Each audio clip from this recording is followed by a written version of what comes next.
নমস্কার উপস্থিত দর্শক মন্ডলী আর অনুপস্থিত শুভানুধ্যায়ী। প্রতিটা মিষ্টি দাম্পত্যের আসল খুনসুটি আর খুনসুটি শেষে বা বাকযুদ্ধ শেষে তার শেষটা হলো মিলন, সেটা আদি অনন্ত। নমস্কার, আমাদের আজকের উপস্থাপনা কলমে শৈলেশ দে, কণ্ঠে বাবুয়া মাঝি, শ্রাবন্তী চক্রবর্তী সরকার। সরকার তুমি জবাব দাও, জবাব চাই, জবাব দাও। আমাদের দাবি মানতে হবে, মানতে হবে, মানতে হবে। সরকার তুমি জবাব দাও, জবাব চাই, জবাব দাও। একটু যে জানালাটা খুলে রাখো তার উপায় আছে? খালি মিছিল আর মিছিল। সরকার তুমি জবাব দাও। বলি, সরকার জবাব দেবে কেন শুনি? সত্যি তো, তোমার সামনে সরকারের নামে বলা কি চারটিখানি কথা নাকি? চালাকি পায়া হ্যাঁ। কি ফুটকাটা হচ্ছে? বেশ, তুমি থাকো তোমার সংসার নিয়ে, আমি এ সংসার থেকে পদত্যাগ করলুম। এ নিয়ে কবার হলো? মানে না, মানে সকালে পদত্যাগ, রাত্রে প্রত্যাহার, এই নিয়েই তো সংসার চলছে। বেশ, হাজার বার করি। আমার সংসার থেকে আমি পদত্যাগ করি আর প্রত্যাহার করি, তাতে কার কি শুনি? অত সোজা নয়, আগে নোটিশ দিতে হবে। তাছাড়া উপযুক্ত লোক না পাওয়া পর্যন্ত তোমায় কাজ চালিয়ে যেতে হবে। আমার জায়গায় নতুন লোক বসাবে? তোমার এই মতলব? বেশ, এই আমি আমৃত্যু অনশন শুরু করলাম। দেখি আমায় ঠেকায় কে? আহা, দেখো দেখো, বলছি আমৃত্যু অনশনটা কদিন বাদে করলে হতো না? কেন? না মানে ধরো এখন মাসের শেষ তো একটা অনশন করতে গেলে কত কি লাগে বলতো? প্যান্ডেল লাগে, মাইক লাগে, ফুলের মালা, ফলের রস, এসব জোগাড় করতে করতে আমার লাইফটা একেবারে লোড শেডিং হয়ে যাবে গো।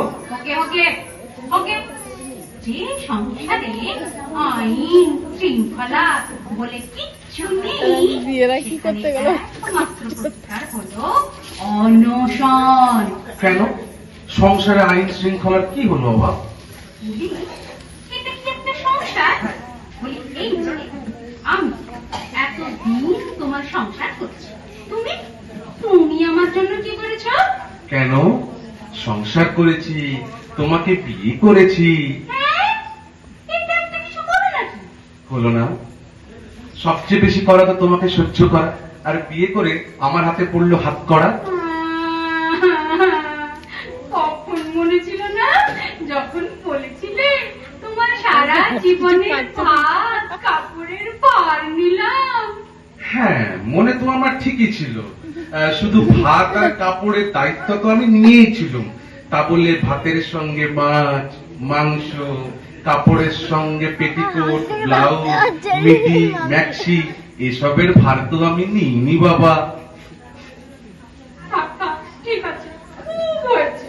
সংসারে তো কিচ্ছু দেখো না।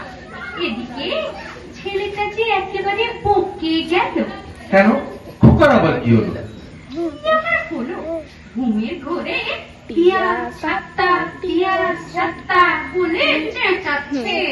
টিয়া সাতটা? সে আবার কি গো? ধরে কাটটা মারতে পারো না? তোমার লজ্জা করে না?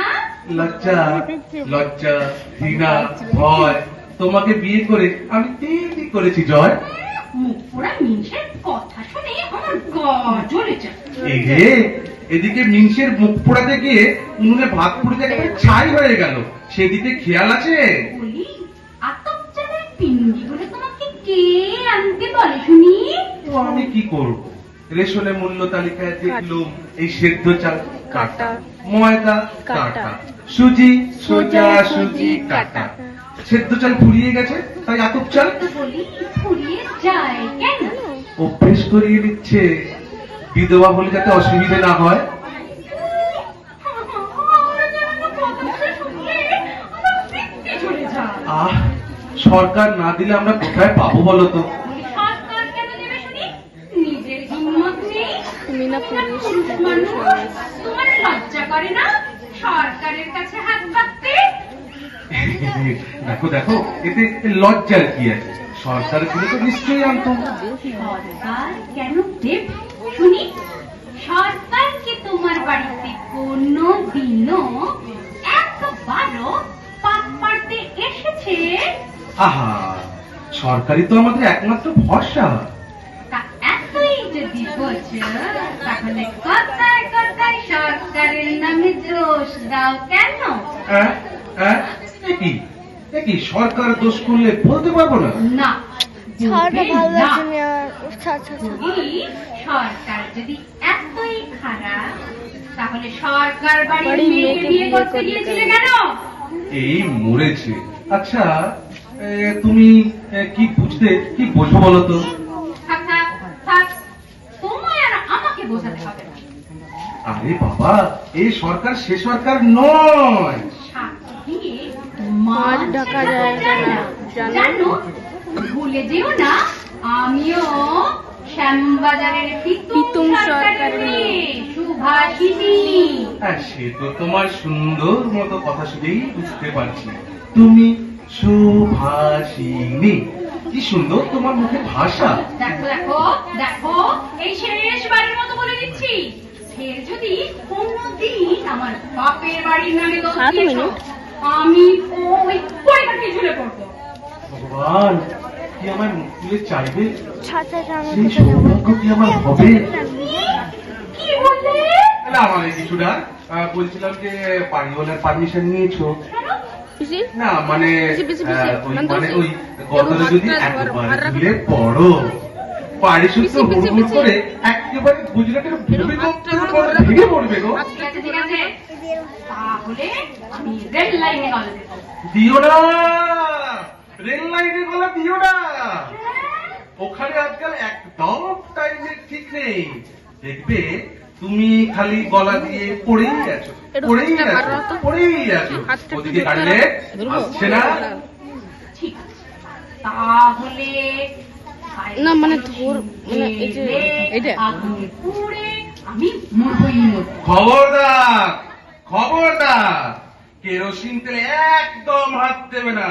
3 ঘন্টা লাইনে দাঁড়িয়ে 1 লিটার কেরোসিন তেল জোগাড় করেছে কি তোমার গায়ে ঢালবো আর চলতে? মরতে হয় অন্য কিছু করে মরো, কেরোসিন তেলে তুমি একদম হাত দেবে না। বেশ বেশ বেশ, আমি বিষ খাবো। তো আত্মহত্যা করে এর প্রতিশোধ আমি নেবই নেব। দেখো দেখো, বলছিলাম কি, এত অখাদ্য কুখাদ্য খেয়েও যখন তুমি পটল তোলো তখন ওই বিষও তোমার হজম হয়ে যাবে গো। যাকে বলছিলাম কি, আত্মহত্যা যদি করতেই হয় করো, করো, মানে অন্যদিন করো, আজকের দিনটা থাক না গো। কেন আজকের দিনটা থাকবে কেন শুনি? না মানে ইয়ে মানে আজকের সন্ধ্যের সময় না দুখানা সিনেমার টিকিট কেটেছি, ও, হিন্দি ছবি। তাই? শুধু ছাড়বি দিশু দিশু দিশু দিশু। বেশ বেশ, যাবে? তাহলে আজকের দিনটা ছেড়েই দিই, বলো? ছেড়ে কাল কিন্তু আমি আত্মহত্যা করবোই করবো। হ্যাঁ করো না, কাল কাল করো। কাল কিন্তু তুমি আমাকে বারণ করতে পারবে না। না ঠিক আছে ঠিক আছে, কথা দাও। আমি কথা দিলাম দিলাম দিলাম। হ্যাঁ, কি? কাল তোমাকে আমি ঠিক কিসে দেবো, তখন আত্মহত্যা করো। এখন সিনেমায় চলো। চলো চলো হ্যাঁ চলো না গো, চলো চলো। চলো চলো। নমস্কার।